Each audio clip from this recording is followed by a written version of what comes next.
오늘 본문 말씀은 예수님께서 나사렛 자기 고향 그 회당에서 또 어떻게 보면 데뷔 설교하시는 장면이에요. 이 데뷔 설교가 우리 목회자들한테는 제일 힘들거든요. 우리 목사님 5번째 여기서 개척 교회를 시작하셨는데 7번째? 4번째. 5번 할 것 같아. 목사님께서 개척 예배 첫 창립 예배 때 참석하신 분들 계세요 여기? 계시는군요. 목사님 그때 본문 제목 뭐로 하시는지 기억 혹시 되세요? 혹시 제목이나 본문? 이게 교인과 목회자의 차이입니다. 목사님은 정확하게 기억하고 계세요. 본문은 뭐로 하고 제목은 뭐로 했는지. 왜? 이제 새로 시작하는 이 교회를 어떤 목적과 취지와 신앙과 신학의 바탕에서 할까? 그게 바로 첫 설교에 다 들어가거든요.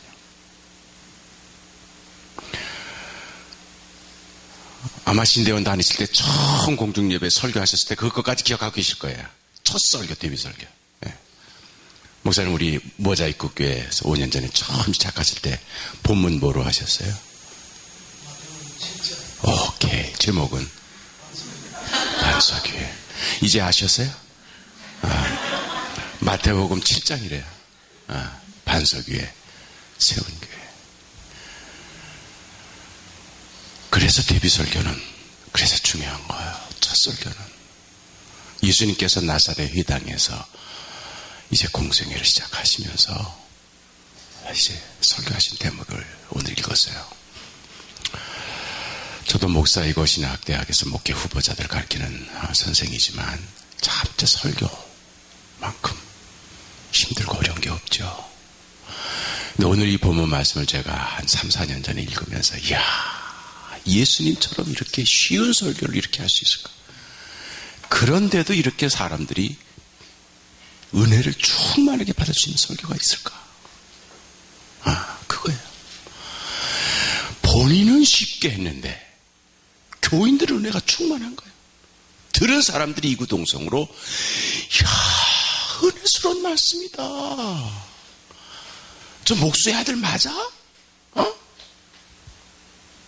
우리 동네 그 코올 냄새부터 자란 그 나사렛 그 요셉 아들 맞아? 이런 정도로 지금 설교를 하는 회중들이 감동을 받은 거예요.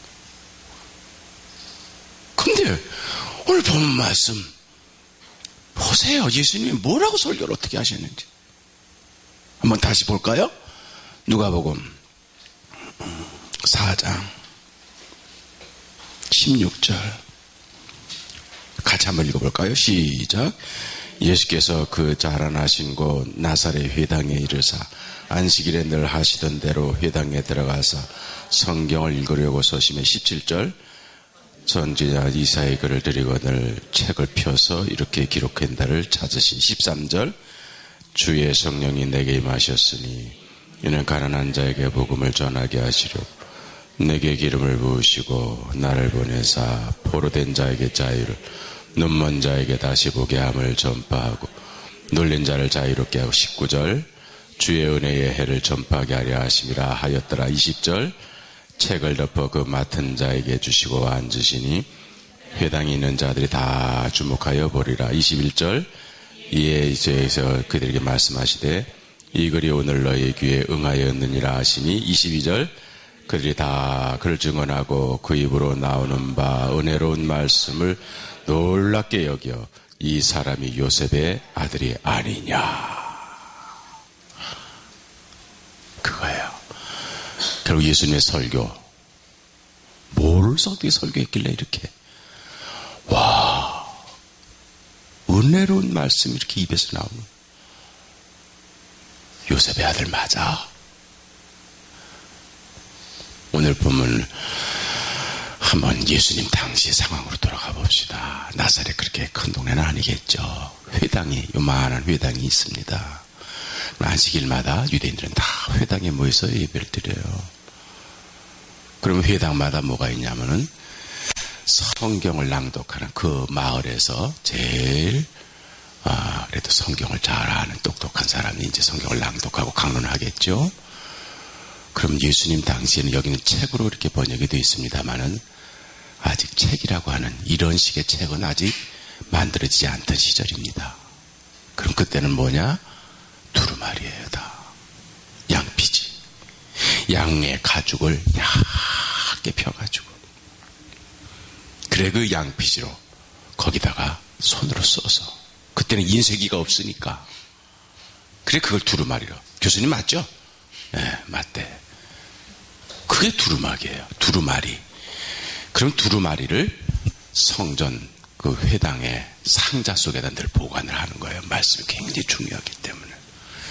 그러니까 거기에 두루마리가 이사야 두루마리, 예레미야 두루마리, 모세 율법 두루마리 이런 걸 다 성전 상자 속에 그걸 보관하거든요. 이사야 두루마리를 가져온 거예요. 이사야 두루마리를. 양피지. 이런 책이 아닙니다. 이사야가 전체 66장이에요. 66장에 예수님이 지금 펴서 읽은 데가 61장이에요. 그러면 이 두루마리 가운데 예수님이 펴신 61장이 바깥에 있을까? 안쪽에 있을까? 아까 성경 낭독하시던 집사님이 제가 가진 책의 24쪽입니다. 이렇게 아주 구체적으로 어디 계세요? 네, 구체적으로 알려주셨어요. 그러니까 지금은 찾기가 쉬워요. 24쪽, 94쪽 찾아 해야죠. 지금은 찾기가 쉬워요. 그런데 두루마리에 두루마리에 66장이 전체인데 거기 61장이래. 그럼 그게 어디 있을 것 같아요? 자, 속에 있는 겁니다. 그러면 그걸 펴려면 어떻게 해요? 혼자 할 수 있어요? 안 되죠.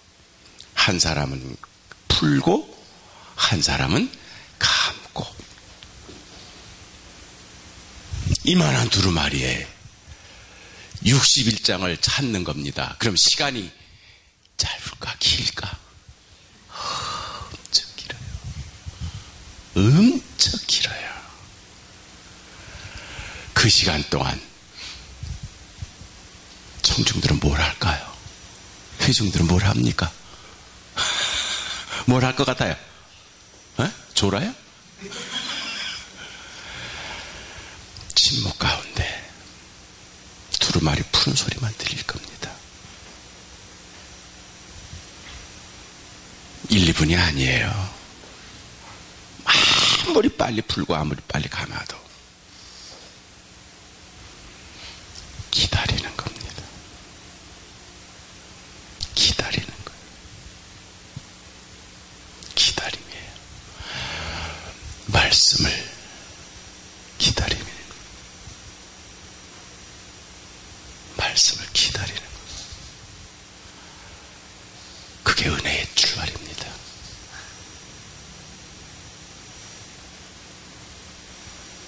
조용한 가운데 계속 삭삭삭삭삭 하는 소리만 들리면서 그 사이에 온갖 집안에서의 번뇌, 방금 전에 내 머리를 복잡하게 했던 것 다 정리가 됩니다. 침묵 가운데 자기 자신을 비우는 시간이 가능하겠죠. 자, 그래서 그 긴 기다림 시간 속에 드디어 61장을 찾으신 거예요. 주님이 딱 말씀을 하십니다. 그걸 그대로 읽습니다. 본문을. 주의 성령이 나에게 임하였습니다. 이제 가난한 사람들에게 복음이 전파가 되었습니다. 이제 눌렸던 사람들은 자유하게 될 것이고 보지 못하던 사람들은 보게 될 것입니다. 갇혔던 사람들은 풀려나게 된 하나님의 은혜의 햇빛이 이제 우리에게 쓰입니다. 그리고 책을 덮어 그 맡은 자에게 갖다 주고 이렇게 표현이 됐는데 이건 뭐예요? 다시 갖다 놔야 되는 거예요. 그 자리에. 예? 그러면 펼친 채로 갖다 놔요? 아니에요. 다시. 그럼 어떻게 돼? 또 감아야 돼. 리와인드. 또 감아야 돼. 그러면 그것도 아까 푸는 시간만큼 감는 시간이 또. 그럼 회중들은 뭐 합니까? 또 침묵이야. 또 침묵이야. 또 여전히 마찬가지로 싹싹싹싹. 근데 아까 침묵과 지금 침묵은 달라요. 아까 침묵은 말씀을 받기 전에 침묵이고 지금 침묵은 말씀을 받은 후의 침묵이에요. 아까 침묵은 말씀을 기다리는 침묵이고 지금 침묵은 주신 말씀으로 나 자신을 돌아보는 침묵이야. 아까는 침묵 가운데 무슨 말씀을 선택하시려고 그러나 도대체 어떤 말씀을 고르실 건가 이런 의문이 있었다고 하면 이제 지금은 왜 그 말씀을 읽으셨지? 그 말씀이 나에게 무슨 의미일까? 그 긴 침묵 가운데서 이 사람들은 말씀을 묵상하게 되는 거예요. 그러다 보니까 그 말씀이 자기에게 해당되는 거예요. 다 가난한 사람들이거든. 다 눌린 사람들이거든. 다 보지 못하는 사람들이거든. 답답하고 결국 그 말씀이 자기에게 임하시며 하나님의 은혜의 햇빛이 너희들에게 임하였느니라 하는 말씀이 오면서 말씀에서 자기도 모르게 감동이 오고 눈물이 나고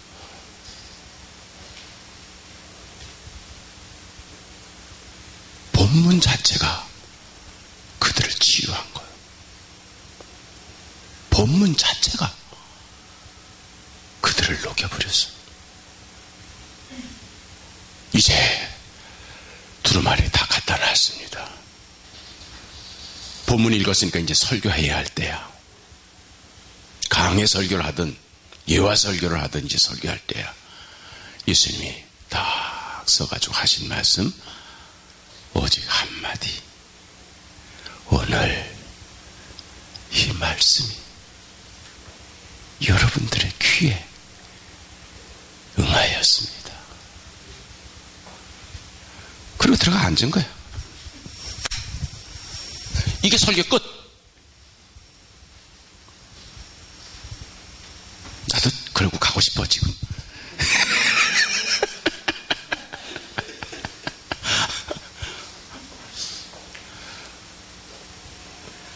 이런 설교를 처음 들었다는 거예요.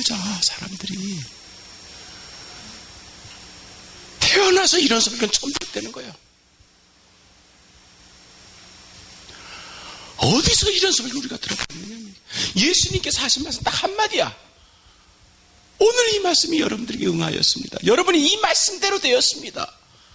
아니 다른 말로 하면 내가 오늘 여러분에게 이 말씀을 드립니다. 내가 하는 일은 이 말씀 여러분에게 전해주는 일입니다. 여러분들의 얼굴을 보니 이미 이 말씀이 여러분들에게 은혜가 되었습니다. 나는 그걸 확인만 할 뿐입니다.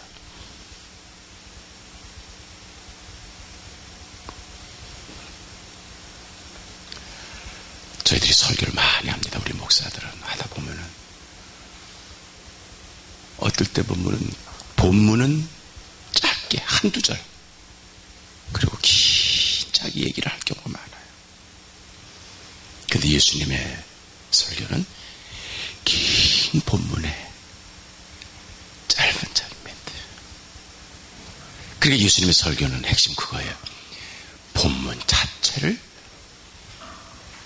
자체를 집어넣어요. 본문 자체에 사람을 변화시키는 능력이 있기 때문에 그걸 풀이해가지고 설명하기보다 그냥 본문 자체가 그래. 그래요. 우리 교회도 보니까 필사를 하고 그러시는데, 그래서 본문이 우리에게 중요한 거예요.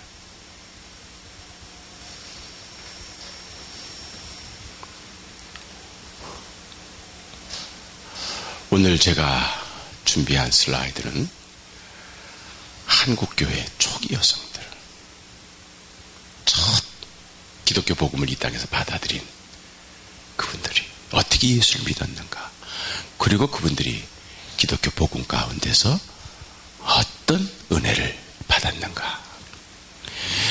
이것이 결국 예수님이 나사렛 회당에서 선택하신 이사야 61장이 그분의 첫 데뷔 설교의 본문이었어요. 우리 박 목사님께서 5년 전에 이 교회를 개척하시면서 마태복음 7장 반석에 세워진 교회, 이걸 본문과 제목으로 선택하셨다는 이야기는 앞으로 여기서 사역하시는 동안 반석 위에 세워진 교회의 모델을 좀 세상 가운데서 좀 보여야 되겠다. 이것이 목사님의 꿈이요, 이것이 목사님의 비전이요, 이것이 목사님의 계획인 겁니다. 제가 이렇게 차근차근 얘기하는 거는요, 여러분 주무시라는 거예요. 안식일이거든 오늘이. 그러니까 푹 좀 쉬세요. 남편, 자식 이런 데서 좀 자유하고. 주님 주시는 안식 이런 기회에 얻는 거죠. 언제 얻어? 그러니까 내가 목소리를 차근차근 할 테니까 저 아이가 얼마나 행복해. 진짜 행복하지 않아? 저 세상 뭐 이렇게 제가 뭐 세금 걱정을 해, 뭐 분유값 걱정을 해. 얼마나 행복해. 그러니까 여러분도 가슴 편안하게, 그래서 들을 끼 있는 자는 들을지어다 하면서 할 테니까. 그리고 또 비몽사몽간에 들을 사람은 다 들어요. 비몽사몽간에 은혜 받는 기회거든. 어쨌든 예수님께서 당신의 사역의 그 핵심을 이제 이사야 61장에서 찾으신 거예요. 예수님의 사역 한마디로 표현하자면 가난한 자에게 복음이 임하는 거다. 그렇게 되면 그들이 행복하게 바뀐다. 어떻게 행복하게 바뀌냐? 눌렸던 사람들이 자유를 얻게 될 것이다. 갇혔던 사람들은 해방을 될 것이다. 보지 못하던 사람들은 보게 되는 역사가 이루어질 것이다. 이것이 바로 하나님의 은혜의 복음이다. 이것이 당신께서 하시려고 하는 사역이란 얘기예요. 그래서 예수 그리스도의 사역이 이루어지는 곳은 어느 곳이든 민족과 지역을 초월해서 자유와 해방의 체험이 일어나는 거예요. 자유롭게 되고 해방이 되고 눈이 띄어지는, 그것이 바로 120년 전에 이 땅에서 이루어진 거죠. 특히 여성들에게. 오늘 여전도회 헌신 예배처럼 드리고 있는데, 그래서 120년 전에 우리 증조 할머니들 시대예요. 그냥 할머니들도 아니야. 여기 계시는 나에 계신 권사님의 할머니급이야. 그리고 우리로서 고조 할머니급이요. 그분들이 어떻게 예수를 믿었는지, 또 그분이 남긴 텍스트를 중심으로 하려고 그럽니다. 그러니까 나도 좀 요령을 피운 거죠. 뭐 예수님처럼. 한마디만 하면 돼. 오늘 이 말씀이 여러분에게 응하였습니다. 그리고 가도 돼. 그러나 또 오늘 여전도이기 때문에 이제 그림을 좀 같이 보면서 하겠습니다. 자, 넘겨주세요.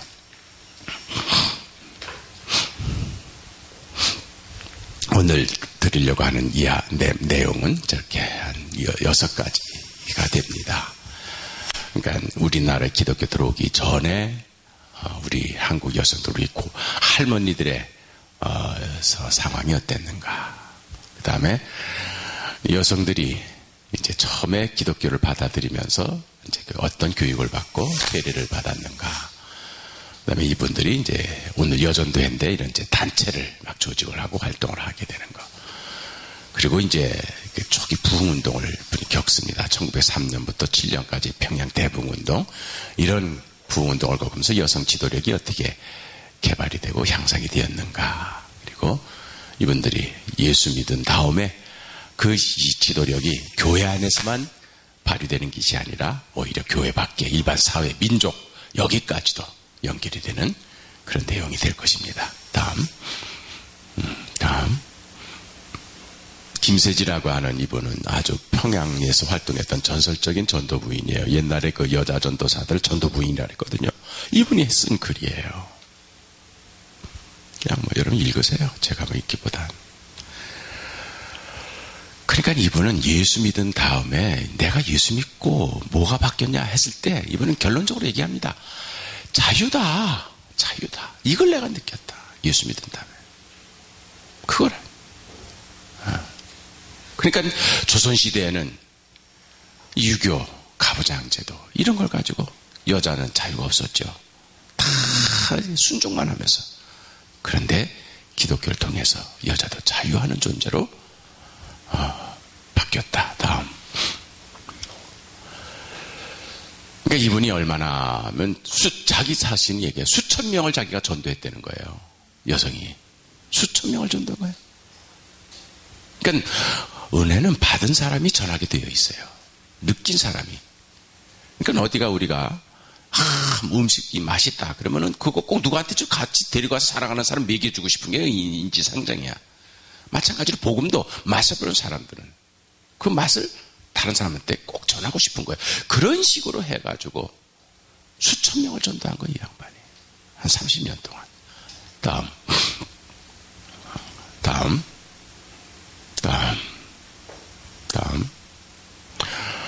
옛날 기독교 복음이 들어올 무렵에 이제 선교사들이 찍은 사진 속에 나온 여성들이에요. 지금 젊은 분들은 저거 잘 이해를 못할 거예요. 우리 고조 할머니 저렇게 해서 다니는 거예요. 외출할 때는. 저 비 와서 저거 뒤집으신 거 아니에요. 그죠? 여성들은 밖에 나가면 얼굴을 가려야 돼요. 오직 얼굴은 자기 남편한테만 보여야 돼요. 밤중에. 그렇기 때문에 저렇게 번거지 같은 걸 쓰개 치마를 덮고 다니는 거죠. 오른쪽 사진은 한 남편의 세 부인이에요. 그러니까 아마 남편 환갑 때 부인 셋을 1, 2, 3, 4야. 1, 2, 3. 그래가지고 사이좋게 찍은 거야. 그러니까 가운데 있는 게 이제 본부인인 거고 양쪽 옆이 이제 세컨 서드인데 가만히 보면은 본부인하고 세컨하고 달라요. 약간 뭐가 달라요? 머리? 옷이 어떻게 달라요? 응? 이게 그때 최신 디자인이야 이게. 약간 치마하고 저고리 사이가 조금 달라요. 한 여인은 자기가 보여줘서는 안 되는 신체 부위를 보여주고 있어요. 보여요? 제일 왼쪽에 있는 부인, 소위 말하면 젖을 보여주고 있어요. 이 얘기는 뭐냐면 나 아들 낳았다는 표시예요. 아들 낳은 여인만 젖을 보여줄 수 있어요. 자기는 지금 아들 키우고 있다는 거예요. 그렇기 때문에 저 젖을 감추고 있는 첫 번째 부인은 자식을 못 낳기 때문에 지금 남편이 세컨 서드를 지금 드린 거예요. 그러니까 보세요. 당당하잖아.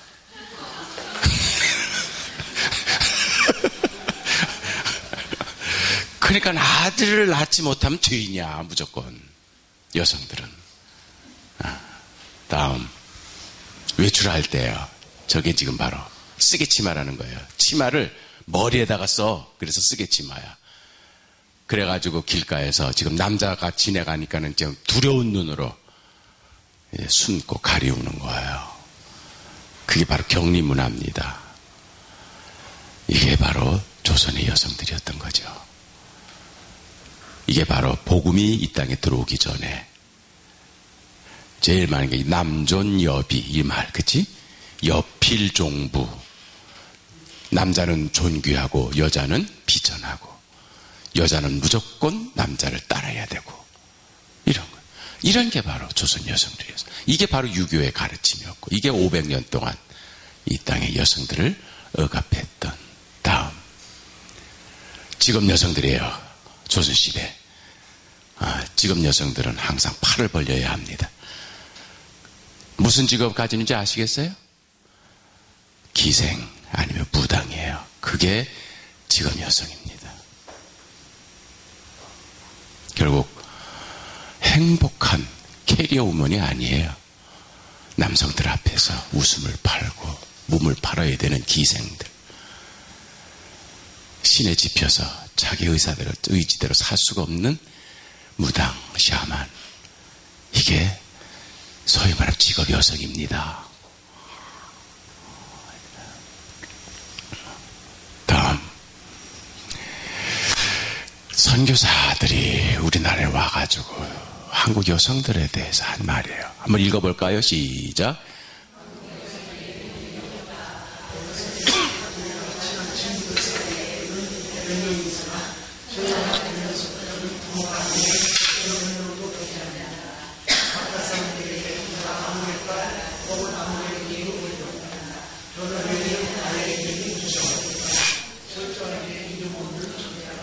네임레스빙이라는 표현을 써요. 네임레스빙.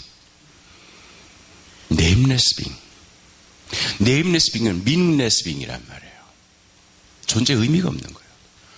이름은 단순한 칭호가 아니에요. 존재입니다. 성경에서 이름을 바꾼다는 말 얼마나 중요합니까? 존재가 바뀐다는 거잖아요. 근데 선교사들이 우리나라에도 와보니까 조선 여성들은 이름이 없는 거예요. 권사님 할머니 성함 기억하세요? 할머니 성함. 할머니. 몰라? 이름 없었으니까. 권사님 저기 할머니 이름 알아요? 그 할머니. 정. 언년이. 그래요. 언년이, 갓난이, 섭섭이. 에? 이런 게 여자 이름들이요. 응? 섭섭하단 얘기요. 딸라가지고. 그래서 섭섭이요. 갓났으니까 갓난이. 제가 초등학교 다닐 때 우리 옆집에 딸만 12 낳았던 집이 있는데 작은 그 엄마 기가 막혀. 아침에 학교 갈 때 보면 이랬는데 저녁에 나와서 없어지고 밥하고 있어. 그럼 그 사이 또 낳은 거야. 7째가 나랑 동기인데 이 이름이 뭔 줄 아세요? 금안이에요. 딸금안이. 그래서 박딸금안이. 이래서 5글자예요. 얼마나 얘가 창피를 당하는지 몰라요. 왜? 남자를 낳아야. 남자를 낳으면은 점집에 가서 음양오행에 맞춰가지고 이름을 돌림자를 해가지고 그냥 또 내가 이름을 지어. 근데 여자가 나면은 섭섭이, 갓난이, 종년이, 꽃순이. 이건 좋은 거야. 그리고 또 여자인데도 남자 이름을 지어줘. 남자 동생 보라고. 우리 어머님이 이름이 태남이야. 남자 동생 보라고. 태남이. 그게 바로 조선 여성들이에요. 어려서부터 죽을 때까지 여성들이 이름이 필요 없는 거예요. 어려서 누구네 집 딸 하면 되는 거니까. 그래 결혼하면은 김시댁, 박시댁 하면 돼. 수원에서 시집 왔어요. 그럼 뭐야? 걔 잘하네. 오산에서 시집 왔어요. 오산댁. 그래 애 낳아요. 그러면 누구 엄마 하면 되는 거고. 그래가지고 손녀 봐요. 그러면은 누구 할머니 하다가 평생 자기 이름을 쓸 기회가 없는 거예요. 누구네 집 딸, 누구네 집 아내, 누구네 집 엄마, 누구네 집 할머니. 그러다 보니까 남성의 종속으로만 이걸 선교사들이 본 거예요. 그래서 네임레스빙이다. 이름 없는 존재다. 다음 시작. 한국 여성은 태어날 때부터 멍해를 그들은 자신이 열등한 존. 결혼을 해서도 사랑받는 것을 기대하지. 그런 관습을 깨뜨릴 것은 없느다. 그들은 핫한 여유로 운명을 조용히 받아들이고 산다. 그것을 받아들이지 못하고 분노를 펴 비난을 받을 짓을 하며 심하게 매를 맞도록 법을 정했는데 미천한 신분의 여일수록 저걸 쓴 분이 그리피스라는 일본에 왔던 선교사인데 저분이 이제 서울에 와가지고 여행을 시내 종로거리에서 하는데 어떤 남자가 도포자락을 입고 곰방대로 걸어가더래. 근데 거기에 45도 각도로 1m 뒤에서 어떤 여자가 아기를 업고 안고 머리 이고 이러고 가는 거야. 그래서 자기 통역하는 사람한테 하인이냐 했더니 자기 부인이래. 부인은 아기를 업고 짐을 안고 머리에 이고 이러고 따라가는데 남편이라는 작자는 곰방대 하나 들고 이러고 가는 거예요. 이게 조선시대였다는 거예요. 그랬죠? 여기 젊은이들은 몰라. 옛날엔 다 이랬어. 그게 자연스러운 거예요. 이게 멍해였다는 거예요. 다음. 시작. 한국의 여성 간에는 이 원론으로 비슷한 것인데 한국인들은 이 원리에 사로잡혀 있다. 하늘과 땅, 빛과 어둠, 강함과 약함, 우등과 열등, 덕행과 악행, 남성과 여성 등등으로 짝지을 수 있다. 이 모든 쌍의 앞의 것은 언제나 우세하고 뒤의 것은 열세하다. 남성 분위의 철학은 이처럼 자연적으로 여성은 열등한 존재로 만들어졌다고 가르쳐왔고 그 결과를 이게 존스라고 하는 선교사거든요. 20살 때 우리나라에 온 선교사예요. 음양론으로 여성을 평가했던 거예요. 음양론. 모든 걸 한국인들은 음양론으로 보는 거예요. 그래서 양은 우세하고 우등하고 강하고 음은 약하고 열등하고 그래서 항상 양이 음을 지휘하고 보호하고 도와줘야 된다. 이런 걸 가지고 있는 거예요. 그래 그런 과정에서도 보니까 여성은 음이기 때문에 절대로 양보다 위에 있을 수가 없는 거예요. 그렇게 철학적으로 유교가 가르쳤기 때문에 여성들은 태어나면서부터 나는 열등한 존재. 여자가 무슨 말을 해. 여자가 감히 옛날 얘기야. 지금은 안 그래. 지금은 오히려 이게 이렇게 역전이 돼가지고 그렇지만 옛날에 그랬더니. 다음. 시작. 한국에서 여성 격리를 논하려면 우선 여성을 계층별로 분류해 볼 필요가 있다. 일반적으로 말해 여성은 세 계층으로 나눌 수 있는데 양반이라 불리는 고위층과 평민들인 중간계층 그리고 전대받는 하류계층이 그것이다. 이것에서 여성들이 격리되는 것은 마치 서양에서 여성들이 배타증과 일맥상통한다. 지위가 높으면 높을수록 그 격리 정도. 소위 말하는 규방이란 말이 거기서 나온 거예요. 규방. 어느 집에 양반집이면서 제일 깊은 곳, 제일 깊은 곳, 거기가 여성들의 공간이야. 여러분들 경복궁에 들어가 보면은 남성 공간이 앞에 있잖아요. 여성 공간은 쫙 뒤에 있잖아요. 북경에 보는 자금성도 그래요. 그래서 여성들은 항상 격리가 되어 있어야 되는 거예요. 그래서 그게 안방 문화가 되는 거예요. 사랑방은 여자가 들어오면 안 돼. 사랑방은 이거는 공개된 공간이기 때문에 거기 남자들만 있는 데지. 그 안방이나 규방은 여자들만 격리가.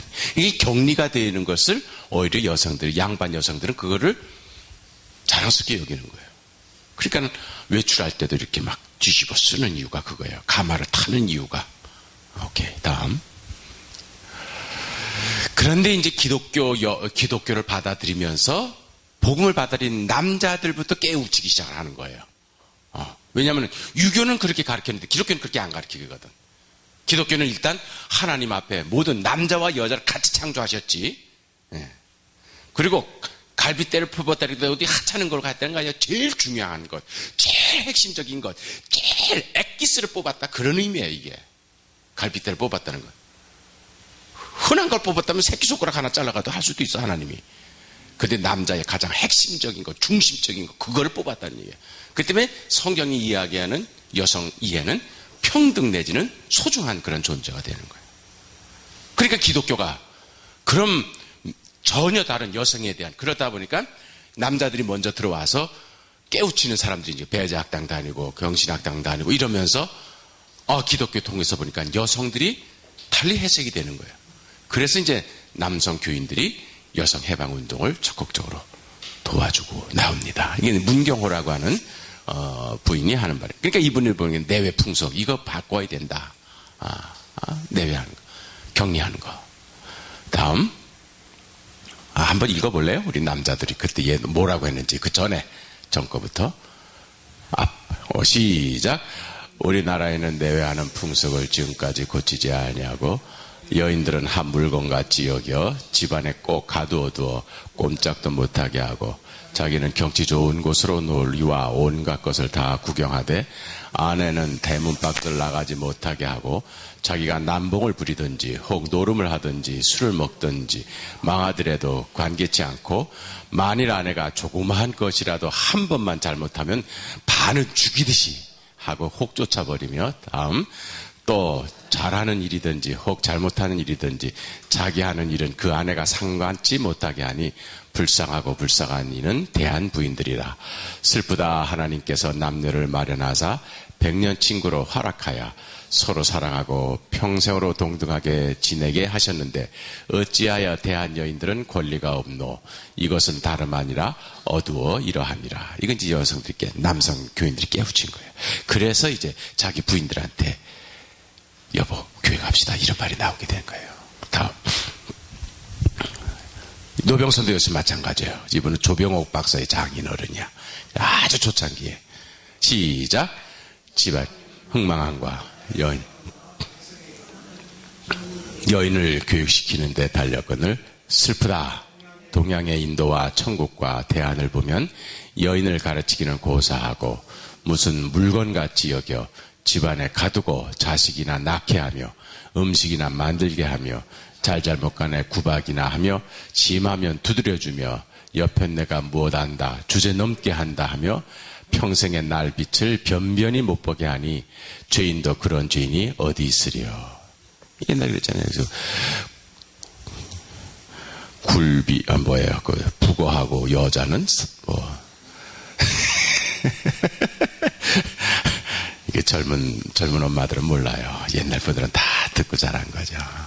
다음 시작. 다음. 그렇게 했는데 이제 이런 상황에서 이제 기독교가 들어오니까 이제 여성들이 교육을 받고 세례를 받게 되는 거예요. 다음. 중요한 건 뭐냐면은 선교사님도 우리나라에 딱 들어와 보니까 우리나라의 모든 사회 계층이 둘로 나뉜 걸 아는 거예요. 위에 양반과 천민, 남자와 여자. 근데 그때마다 언어가 다른 거예요. 그래서 상류 남자들은 한문을 쓰고 하류 여성들은 한글을 쓰는 거예요. 언어가 둘로 딱 나눠져 있어요. 자, 그럴 때 이제 복음을 누구한테 전하겠는가? 선교사들 고민하겠죠. 그랬을 때 상류 계층을 겨냥하면 한문을 써야 돼요. 그러나 하류 계층을 겨냥하면 한글을 써야 돼요. 복음의 속성상 갇힌 자, 눌린 자를 위한 거죠. 그러니까 한글을. 그래서 세종대왕께서 창제하신 후 400년 동안 활용되지 않았다 잠들었던 한글을 선교사님들이 재발견하는 거예요. 그래서 그걸 가지고 성경을 번역하고 모든 기독교 서류는 무조건 한글로 인쇄한다. 아예 선교사님들이 결정을 해버려요. 그러다 보니까 한글을 깨우치기 쉬우니까 여성들이 한글을 통해서 성경을 읽게 되는 거예요. 한문이 얼마나 어려워요. 한문은 중국인들도 몰라. 그런데 한글은 누구나 한 달만 배우면 금방 눈을 끼치니까. 그래서 기독교 복음이 급속하게 자라는 건 언어의 한글의 공로가 큰 겁니다. 선교사님들은 그렇게 아주 골똘골똘 얘기해요.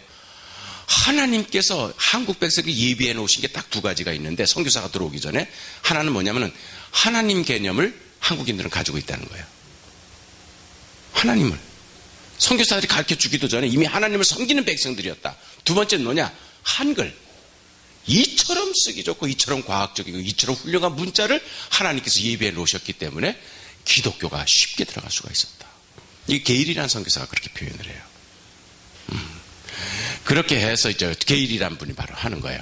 같이 읽어볼까요? 시작. 한국의 토착 문화는 세계에서 가장 단순한 것임이 분명하다. 1445년에 창안되었음에도 너무 오랫동안 먼지 속에 묻혀 지내면서 자신을 알아줄 때를 기다렸다. 쓰이지 않았을 뿐만 아니라 너무 쉽다는 이유로 그동안 경멸을 받아왔다. 부인네들이라도 한 달 정도 깨우칠 수 있으니 그처럼 쉬운 글이 또 있을까? 바로 이와 같은 신비로운 섭리 가운데 그 문자는 신약 성경과 기독교 문서들을 찍어내기 위해 때를 기다리고 있었다.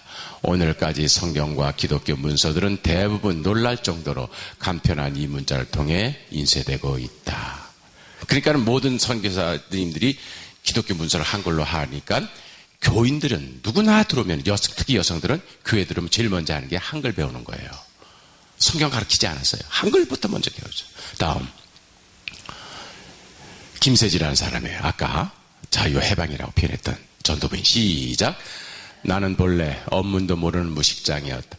그러나 하나님의 도우심으로 내게 글을 가르쳐 주어 성경의 진리를 깨닫게 하시고 또 나로 하여금 죄에서 구원을 받아 영생의 길을 얻게 한 나로서는 영원히 잊을 수 없는 좋은 선생이요 사랑하는 친구 한 분을 만나게 되었다. 예. 그러니까 원래는 여자들은요 가르치면 안 된다 그랬어요. 사흘거리로 때릴 뿐만 아니라 배우면은 접시만 깬다고. 그렇기 때문에 애시당초 모든 교육에서 여성들은 제외가 됐던 거죠. 근데 선교사님들 들어와서 이제는 한글을 가르치면서 그러면서 이 여성들이 성경을 직접 읽게 되는 거예요. 남자들이 읽어주는 성경 듣고 신앙생활 하는 게 아니야. 직접 듣게 되는. 이게 직접 하는 거하고 간접 하는 거 큰 차이가 있거든요. 다음 시작.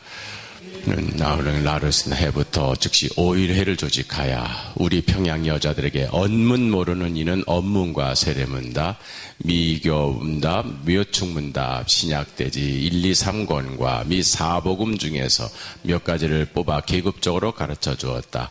그리고 1897년 11월부터는 대사경회를 시작하여 해마다 봄과 가을에 열고 많은 여자들에게 성경의 지식을 복습하는 동시에 특히 여자 교육자들을 많이 양성하였으니 이 여자 사경회는 우리 조선 감리교 안에서 맨 처음으로 조직된 그러니까 사경회가 그때 시작되는 거예요.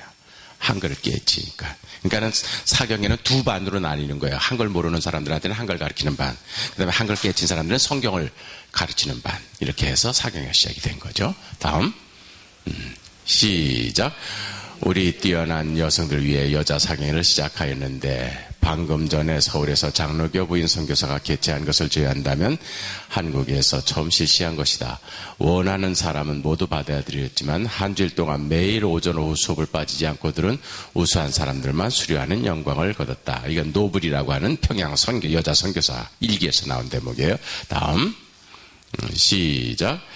그들은 우리 응접실에 앉아서 수업을 받았는데 모두 25명이 참석했다. 수마일 떨어진 곳에서 온 이들도 여럿 있었는데 그들은 성경을 더 배워서 다른 사람들에게 좀 더 정확하게 가르치고 싶다는 마음 하나로 먼 거리를 걸어왔다.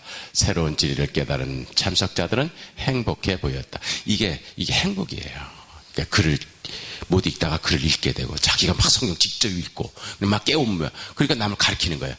조선시대에도 교사의 가르침, 교사는 높은 존중을 받아요. 그래서 군사부 일체라 그랬어요.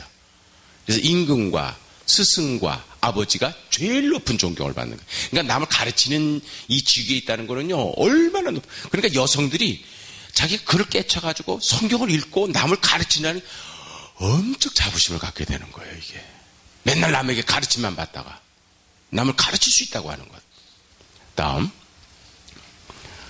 시작.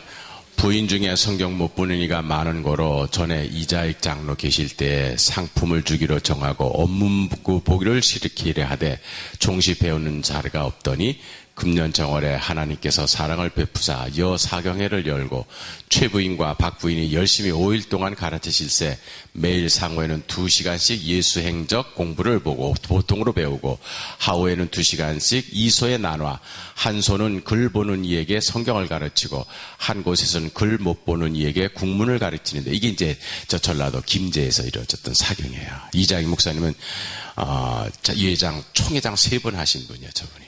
그래, 그분이 이제 자기 교회 여성들이 글을 다 모르니까 한글을 가르칠 때는 한국 학생들한테 안 배울러, 목사들한테 안 배우려는 거예요. 그런데 최부인, 박부인은 선교사 부인들이에요. 테이트, 파크.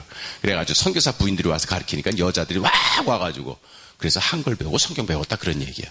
다음 시작. 불과 3, 4일에 성경을 좀 보는 자매가 2분 되고 열심히 배우려 하는 이가 많으므로 두 부인이 열심히 사랑으로 가르치고 자미를 많이 보므로 영광을 상주께 돌렸다 하며 뜻밖의 다음 주일에 성경 보는 이가 4, 5인이요 방금 공부하는 이도 많은즉 장차 성경을 마음대로 보고 은혜를 더욱 받을 희망이 있다더라. 옛날 신문 기사는 다 저런 식이에요. 네. 그러니까 이제 저런 과정을 통해서 여성들이 자꾸만 변화가 되는 거예요. 문맹이었던 사람들이 그걸 잊게 되고. 다음, 전삼덕. 저분은 아주 유명한 분입니다. 이제 유명한 휘장세례 주인공인데 같이 읽어볼까요? 시작.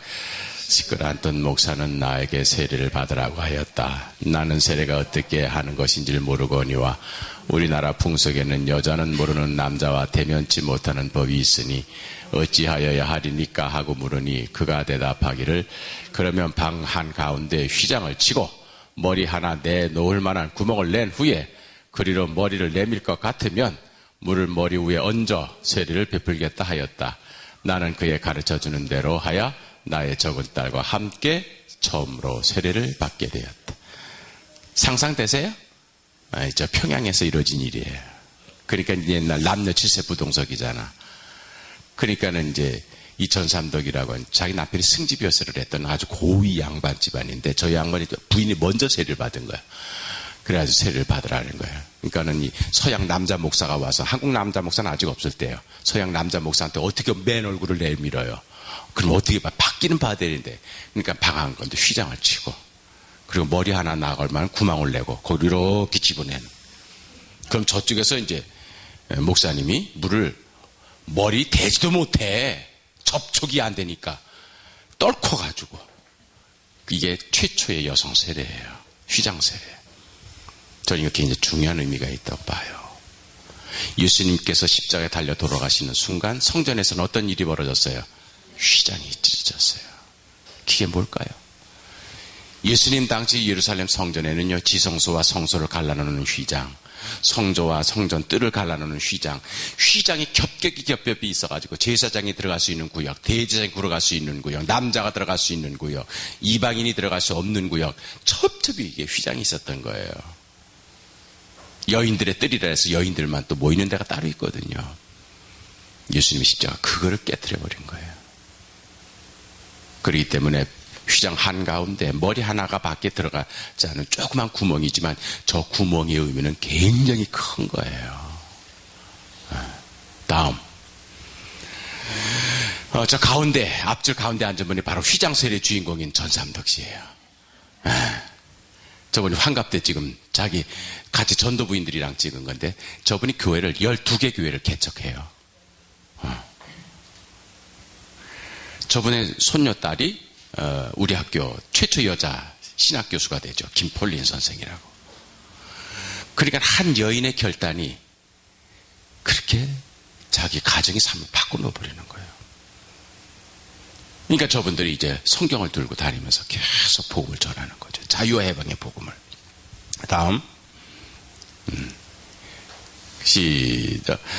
나는 집안일이 바쁜 중에도 그의 가르쳐 주시는 대로 틈틈이 쓰기와 이거 지금 이제 옛날 고어라 지금 안 뜨나 봐요. 연습하며 성경 공부에 열심히 한 결과 부인이 평양 오시던 해 드디어 노블 목사에게 세례를 받고 셋이란 이름을 얻었다. 아까도 얘기했지만 여사들이 이름이 없었다 그랬잖아요. 근데 이제 선교사님들이 와가지고 세례를 주려다 보니까 세례 처음에 할 때 이름 부르잖아요. 그죠? 아무개 내가 성부와 성자와 성령 이름으로 세례를 주느라. 근데 여사들이 이제 세례를 받겠다고 나오는 거예요. 다 묻는 거예요. 얘 이름이 뭐요? 이름 없어. 다 복남의 어머니. 칠뜨기 할머니. 다 이런 거예요. 칠뜨기 할머니야. 이럴 수 있잖아. 없잖아요. 성만 있어요, 성만. 김씨, 이씨, 박씨. 그래, 선교사들 곤란한 거예요. 이름을 불러야 되는데. 그러니까 기마 내가 성부와 성자와 성 이럴 수도 없잖아요. 그래서 선교사님들이 세례를 주면서 여성들에게 급하게 이름을 지어주기 시작하는 거예요. 이름을.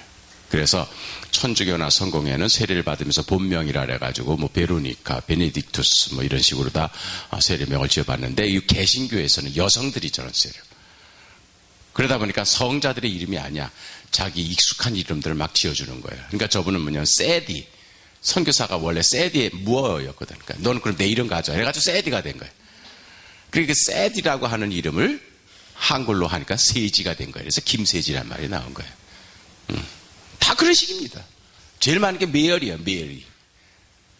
옛날 50년대 60년대 강아지 이름 딱 2개야. 쫑하고 메리 2개야. 숙회는 쫑이고 암캐는 메리야. 쫑은 뭐냐면 존이란 말이거든, 존. 그런 식으로. 다음. 그러니까 이 여성들이 이름이 없다가 여성이 비로소 세례를 받으면서 이름을 지어받은 거예요. 이분이 뭐 어떻게 표현한 줄 아세요? 나의 이름은 그때 부인이 지어준 것인데 오랫동안 이름 없이 살던 나는 주의 은혜를 힘입어 세례를 받던 날부터 여자된 권리 중에 한 가지를 찾게 되었다. 이러보면 조선 여자의 해방은 우리 그리스도교로부터 시작되었다. 이게 그분의 고백이야. 27년도 고백이야. 자기 자신이 해방이래, 해방. 이름을 얻은 그 감격. 우리 남자들은요, 군대 가면은 이름이 사라져버려요. 목사님 기억하세요? 지금까지도? 군번. 안 가서. 군번 기억나세요? 뭐예요?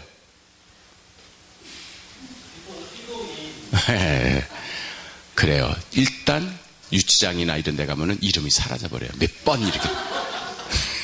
이거 인격이 없어지는 거야. 근데 이름이라고 하는 게, 그게 그렇게 해서 존재 가치를 의미해요. 그러니까 이런 우리 할머니들이 이름 없이 살다가 이름이 주어지니까 얼마나 감격했는지. 다음. 김 떡커스처럼, 떡커스인데, 저분, 도르가라는 이름을, 도르가. 그걸 이제 한국 발음 반역하기가 없잖아. 그러니까 그 도르가를 떡커스라고 이렇게 한 거예요. 그래서 이해합니다. 제 아래 때문에 보세요. 이름 없이 살다가 이날에야 비로소 떡커스란 새 이름을 얻었다. 저 해주 지방에서 사역하셨던 이름은 그 주씨 부인인데 성이 주야. 근데 그 양반한테는 룰루의 밀러가 세례를 주면서 넌 내 이름 가져라. 룰루가 됐으니까 주룰루가 돼버린 거야. 다음. 그래서 이름 얻은 다음 사람들이에요. 다. 김세지, 하란사. 하란사는 역사책에도 나오는 인물이잖아.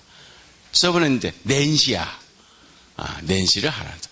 근데 박에스더, 저 양반은 1900년 최초의 여성의사야. 미국에 유학 가가지고 한국인 여성 가운데 제1호 여자 의사야. 그래서 에스더. 그 다음 차미리사 덕성여대를 설립하신 분이야. 그래서 저분은 마사. 그 다음에 김마리아, 그 유명한 정신여학교 3.1운동 때. 그 다음에 이베세 만주에서 그 전도사 했던 전설적인 분이야. 베시. 다음. 그 다음에 뭐 그 유명한 환란, 김환란, 유화여자대학교. 본래는 이제 저기 모녀가 같이 세례를 받았대요. 인천에서. 엄마하고 딸하고 같이 받는데 같은 날 선교사님이 이름이 없으니까 지어줘야 되잖아요. 그러니까는 이제 어머니한테는 이제 헬렌이라고 하는 선교사가 해서 그럼 헬렌, 너 이름은 헬렌이다. 그다음에 딸한테는 나오미를 줬대요. 나오미. 그래, 나오미, 너 나오미다. 그래가지고 엄마하고 딸하고 외워가지고 그 다음 주에 온 거예요. 근데 선교사가 헷갈린 거야. 그래가지고 엄마한테는 헬렌 해야 되는데 나오미야 하면서 세례를 주고, 딸한테는 나오미야 해야 되는데 헬레나 하면서 준 거야. 그러니까 이거 헷갈린 거야. 그럼 지난주에 가르쳐 준 게 정답인지 아니면 세례 받으면서 받은 게 정답인지. 이거는 하나님께 세례 받으면서 한 게 정답이다 해가지고 엄마하고 딸하고 이름을 바꾼 거예요. 그래서 헬렌 킴이 됐는데 그걸 한글로 쓰다 보니까 김환란이 된 거야. 그러면서 나중에 이제 저분이 회고록을 쓰면서 엄마랑 같이 이름 바꾼 게 천만다행이다. 자기가 나오미가 됐다면 뭐가 되는 거야? 뭐가 되는 거죠? 오케이. 어쨌든 그래서요. 그 다음에 황해덕 선생은 정신여학교 설립자이기도 하고요. 대한내국부인회 하고, 김로득, 저분들 루스. 그러니까 이런 분들이 다 세례를 받으면서 이름을 얻게 되는 거예요. 다음. 양로더, 최나오미, 이을라. 다음. 그러니까 이런 분들이 이제 세례를 받으니까 이 자유와 해방을 느끼게 되는 거예요. 기독교 복음을 받아들이면서. 그러면서 자기 눈이 띄어지는 거예요. 그러면서 막 그동안에 남자에 눌려가지고 남자가 시키는 대로 남자가 눈치만 보면서 살다가 이제 그게 아니에요. 이 자유와 해방의 기쁨은 억압할 수가 없는 거예요. 그러다 보니까 그 공유하려고 하는 모임들을 만들기 시작하는 거예요. 다음. 그렇게 해서 최초의 여성 세례가 이루어지고 여성 주일 학교가 이루어지고 여성 주일 집회를 시작을 합니다. 다음.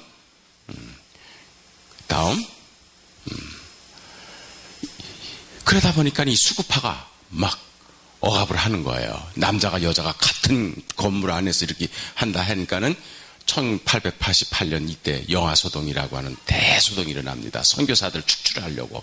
그래서 막 소문을 내요. 조선 아이들 잡아먹는다. 조선 아이들 미국에 노예로 판다. 조선 아이들 해부해가지고 실험을 한다. 막 이런 못된 소문을 풀어가지고 선교사들을 막 공격을 하고. 그래서 모든 집회가 다 끝나버렸어요. 그래서 선교사들끼리만 모여가지고 간신히 주일 예배를 보는 거예요. 그러니까 토착 여성들은 들어오지 못하게. 그런데 그게 스크랜턴 부인이 이제 그런 선교사들의 집회에 참석하는 한국 교인들에 대한 이야기 한번 읽어볼까요? 시작. 어느 주일 저녁 아직 금령이 내려져 있는 형편인데도 와서는 안 될 여인 하나가 위험을 무릅쓰고 찾아왔다. 우리는 그가 기도하는 동안에 들어와서는 사람들 눈에 잘 띄지 않는 구석에 앉았기 때문에 예배가 끝나갈 무렵까지 인도자는 그를 발견하지 못했다. 집회가 끝난 후 그는 이렇게 말했다. 다음. 매주일 밤마다 와도 되겠는지요? 허락해 주세요. 우리 집엔 쌀도 떨어졌고 땔감도 없고 살림살이가 힘들고 어렵습니다. 하지만 여기 와서 좋은 말씀 듣고 아름다운 노래를 들으려면 마음이 가벼워져요. 제발 매주일 오도록 허락해 주세요. 이게 자기를 맛본 사람들의 고백이에요. 그래서 이 보고서를 미국에 보내면서 드디어 교회가 승리했습니다. 이런 사람들을 누가 막겠습니까? 그런 거예요. 정부에서 금령이 내렸어도 이렇게 몰래 와서라도 그냥 찬송 듣는 게 좋아. 다음. 그래서 이제 여성 집회, 여성 교회를 설립을 합니다. 다음. 그래서 드디어 저 왼쪽이 바로 스크랜턴 부인이에요. 유아학당을 설립하신 분. 저분이 우리나라에 올 때 나이가 53세야. 53세. 그러니까 저분은 35살에 남편이 먼저 죽어요. 근데 아들을 예일대학을 졸업을 시켜요. 그리고 뉴욕 컬럼비아 의과대학을 졸업을 해서 최고 명문입니다. 엘리트입니다. 그래서 클리블랜드에서 개업을 하고 있었던 거예요, 아들이. 그러니까는 자기가 30대 혼자 돼가지고 그 아이를 명문대학을 졸업하고 의사가 됐으면 진짜 얼마나 행복하겠어요. 그런데 그때 한국에 선교사가 막 들어올 때입니다. 고종 황제가 병원하고 학교만 해라 이렇게 허락을 한 거예요. 다른 일본이나 중국은 이미 50년 전, 30년 전에 선교사 들어가서 20명, 30명, 100명 이상씩 활동하고 있는데 한국은 한 명도 없는 거예요. 근데 한국 오려고 하는 사람이 없는 거예요. 그 소식을 듣고 저 어머니가 자기 아들을 설득해요. 우리가 미국에서 편하게 병원을 하면 돈도 많이 벌고 살 수도 있겠지만 조선이라고 하는 나라에는 아직 선교사 한 명도 들어가지 못해서 기독교 복음도 모르고 제대로 치료받지 못해서 죽어가는 사람이 많다는데 우리가 거기 가면 어떻게 했느냐. 아들이 그렇게 간달했을 때 말릴 어머니야. 보통은 아들이 그런 선교사를 간달했을 때 오히려 말리는 게 세상 엄마인데 저 어머니는 그런 아들을 설득해서 우리 같이 가자. 그래서 1885년에 아들 내외하고 손녀딸 데리고 우리나라에 와요. 저분이 올 때 아들 선교 사역하는 거 자기는 돕기 위해서 손녀딸 보기 위해서 온 게 아니에요.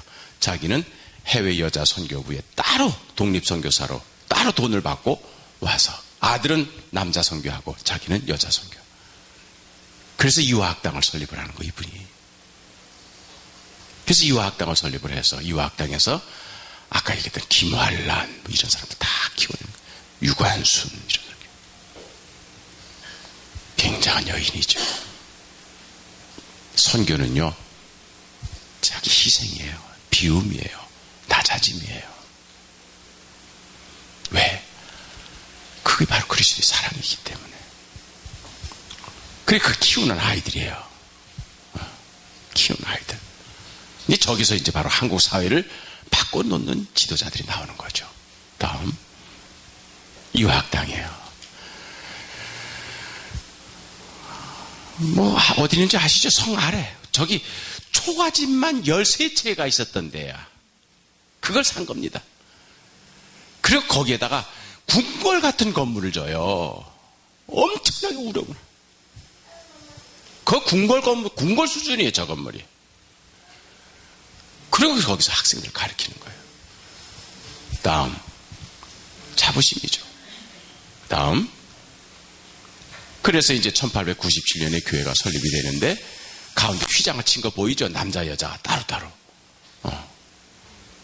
그래서 오른쪽은 이제 배제학당, 남자 교인들. 왼쪽은 유학당, 여자 교인들. 목사만 가운데서. 그래서 목사 하는 게 좋은 거야. 목사는 양쪽 다 봐. 그러면 저때 그래서 이제 배제하고 유아하고 이제 예배 때 주일날만 이제 같이 모여서 보는 거예요. 가운데 휘장을 치고. 그러면 기도 시간만 되면 밑으로 쪽지 왔다 갔다 한대. 그래서 배제하고 유아 커플들이 이렇게 많이 나오는 거예요. 옛날에. 다음. 이거는 다음. 이거는 무슨 얘기냐면요. 1897년 당시에 저 예배당을 짓고, 저 예배당을 짓기 전까지 10년 동안 어떻게 했냐면은 남자는 배제학당에서 여자는 유학 따로따로 예배를 드렸어요. 10년 동안을 남녀가 같이 예배를 못 보기 때문에.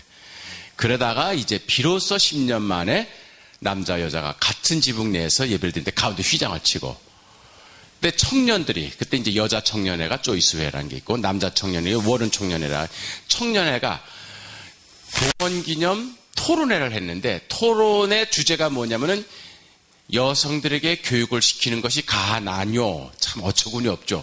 이게 토론 주제야. 그래서 가편 부편을 나눈 거예요. 그래가지고 여성들에게 교육을 해도 좋다. 이게 이제 서재필 박사야. 독립협회 만든. 이분이 이제 그런 주장을 하고, 안 된다. 아직은 시기상조다. 여자들을 가르치면 안 된다. 이게 또 윤치호야. 윤치호도 유학 갔다 오고 서재필도 유학 갔다 왔는데, 서재필은 찬성편이고 윤치호는 반대편이요. 그러니까 이제 서재필 박사가 찬성하는 이유는, 미국 봐라. 미국도 여성들이 얼마나 사회 진출하고, 직업 여성들이 나와가지고 사회 발전을 시키고, 그러니까 우리나라도 여성 교육 시켜야 된다. 이걸 나와요. 근데 윤치호 씨는 그 반대 입장을 하는 거예요. 반대 입장을 하는데, 창세기 봐라. 인류의 타락이 누구부터 시작됐느냐? 바로 여자 때문이다. 그렇기 때문에 여자가 선악과를 분별하는 그 열매를 맺음으로 인해서 인류 타락이 왔으니까 여자는 자관 배우면 안 된다. 이런 식으로 막 나가는 거예요. 그래, 원래는 이제 찬반 토론 남자들끼리만 하는 거예요.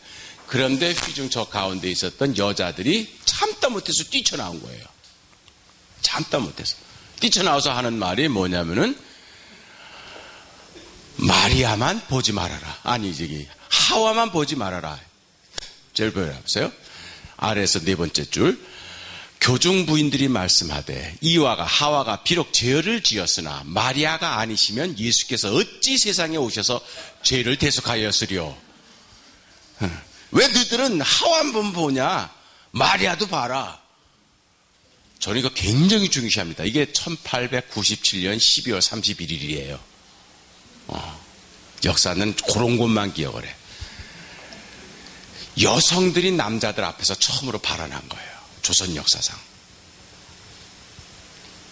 남성들끼리 하는 토론 모임에 여자들이 참지 못하고 나왔어요. 성경 제대로 읽어라, 그런 얘기야, 남자들한테. 하와만 보지 말아라. 마리아도 봐라. 굉장히 중요한 의미로 봅니다. 아까 휘장 가운데 구멍 뚫어진 거랑 같은 굉장한 사건이에요, 이게. 저 용기가 어디서 나왔겠어요, 여성들이. 저런 용기가. 복음이 주는 용기예요. 복음이. 그리스도의 복음이. 저 여인들로 하여금 이렇게 당당하게 만드는 거예요. 다음. 뭐, 그, 마리아에도 써이다 한 그 사람이 누구냐면 바로 여메레라고 하는 여성이에요. 여메레, 황메레도, 양메레. 이름을 3번이나 바꿔. 2번을 결혼하기 때문에. 원래 이제 여시 집안에 마산에서 태어나서. 근데 마산에서 태어난 아이인데, 이 아이가 어렸을 때 옛날에 사주를 많이 봤잖아요. 지나가는 중이나 점쟁이한테. 그 부모가 사주를 봤대. 그랬더니 사주를 나왔는데 뭐냐면, 얘가 집안에서 키우면 일찍 죽을 괴가 나온 거예요. 옛날엔 그래서 이 절간에다 많이 갖다 바쳤던 겁니다. 그런 점괘 때문에. 집안에서 키우면 일찍 죽는다 이래가지고.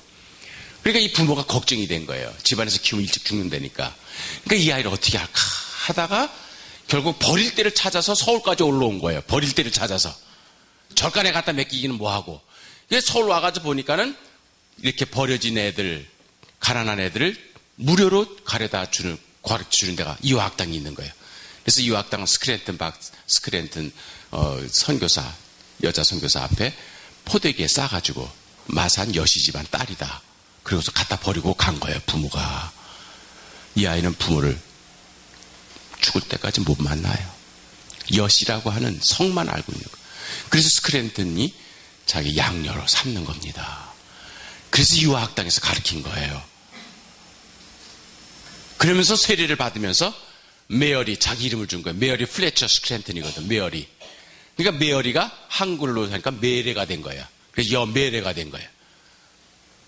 그 여메레가 유학당에서 공부를 한 다음에 보구여관이랑 여자 병원에 간호사로 있으면서 그러면서 신앙생활 하다가 아까 얘기했던 대로 그런 남자들끼리 토론하는데 맨날 하와만 얘기하니까 뛰쳐나온 그 여자가 바로 저 여메레야. 그래서 마리아도 봐라. 그런 다음에 이분이 또 뭘 하느냐? 1900년에 어떤 일을 벌어지느냐?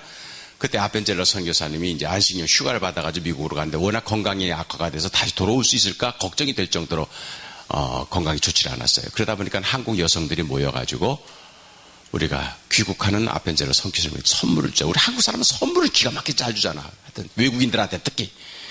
그러다 보니까 어떤 선물을 줄까? 그러니까 그 여자 아까 휘장친 그 여자편 교인들이 무슨 선물을 줄까?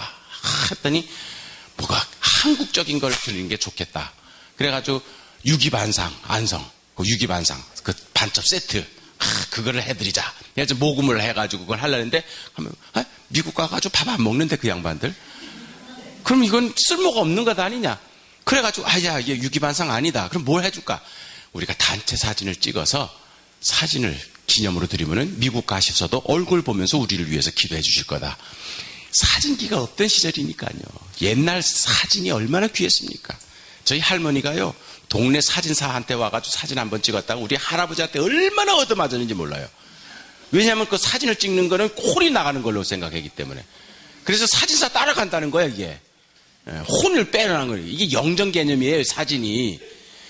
그런 시절이 이제 사진을 교회 여성들이 찍은 거예요. 단체로 쫙 이렇게. 그래 찍어가지고 아펜젤러 선교사님 들어가시는데 준 거예요. 그리고 난 다음에 계산을 하다 보니까, 정확하게 계산을 하다 보니까 1원 10전이 남았어. 사진값을 다 제하고 나니까.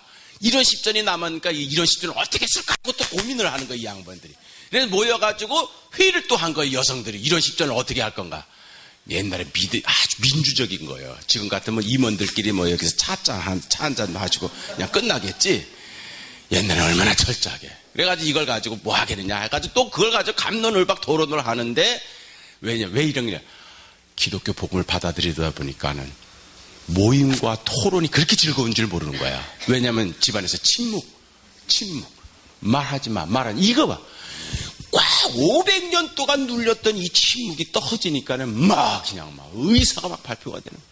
그러다 보니까 이 여인들이 그 이런 10전 가지고 토론을 한 끝에 지난번에 사진 못 찍은 사람이 있다는 거예요, 몇 명. 그러니까 그 사람도 다 해가지고 한국에서 사역하고 있는 선교사님 나눠드리자. 이제 사진 찍는 맛이 생긴 거야. 그래서 또 사진 찍자 그랬더니 거기 이제 여메레가 의견을 낸 겁니다. 물론 사진 찍어가지고 나눠준 것도 중요하겠지만 우리 교인들 가운데 가난한 사람들이 너무 많다. 불쌍한 사람이 너무 많다. 그러니까 이걸 목액돈으로 해서, 시드머니로 해서 우리가 매달 얼마씩 회비를 내서 우리 가운데 가난하고 어려운 사람들을 돕는 모임을 하자. 그래서 보호여회라는 걸 만들기 시작하는 거예요. 그래서 보호여회를 만들어서 그래서 보호여회를 창설하게 되는 거예요. 그러면서 창설하면서 기도한 내용이에요. 한번 자 읽어볼까요? 시작.